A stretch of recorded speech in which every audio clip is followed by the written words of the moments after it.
And just wait until you see where we start today. Thanks for watching us here on The Hill. Once again, I'm Blake Berman, joined today by a great panel. Chris Steyerwalt, NewsNation political editor and senior fellow at the American Enterprise Institute.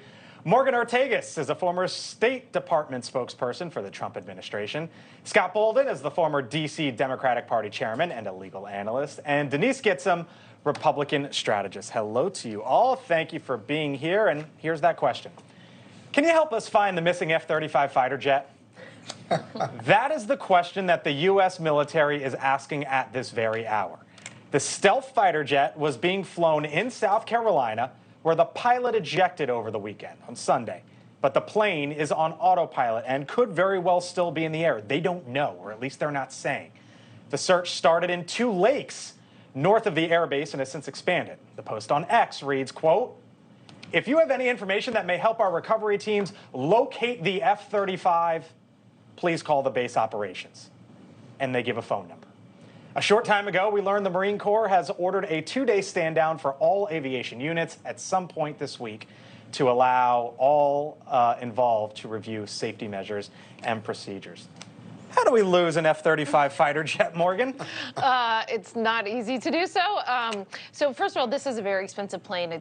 Each one of them can be up to $80 million. Yep. It is a stealth aircraft, so we have to keep that in mind. So maybe very stealth. Very stealth. Super stealth. But on a serious note, so we do have obviously bases around the country. We do have memorandums with local law enforcement whenever anybody or any of our equipment goes missing. So that's some of the stuff that you're seeing is sort of standard practice that we would do with the local community, the local law enforcement community. There also is stand downs are very common whenever there's an aviation incident, especially when we don't know the cause. So we're obviously hoping to get tips from the community. I would say that so far what I'm seeing from the Marine Corps is nothing out of normal for how you would treat these incidents. But the fact that we can't find an $80 million aircraft is a little worrying. Yeah, here's Nancy Mace, Congresswoman, South Carolina. She said she got briefed today. She said it was one of the shortest meetings I've ever had because guess what? No one sent over to brief me and my staff had any answers. Shocker. She then went on to say, quote, "Now that I got that out of the way, how in the hell do you lose an F-35? How is there not a tracking device and we're asking the public to what? Find a jet and turn it in?" I mean, let's put an air tag on it. We can do that, right? We can find our luggage. But if these planes were designed to remain stealth, that's obviously the reason they're harder to find. Also, I understand from sources of the Marine Corps that this was low flying and that it was actually over a very swampy rural area. So it's really easy to throw stones when we're not the ones making those decisions. And let's just be grateful that the pilot actually made it out safely. Are you suggesting that talking trash on Twitter is not helping the Marines? How embarrassing would it have been to point to post that? It was That's an hard. automatic pilot, one thing. It's interesting that there's not a self beacon wherever it lands, if you will.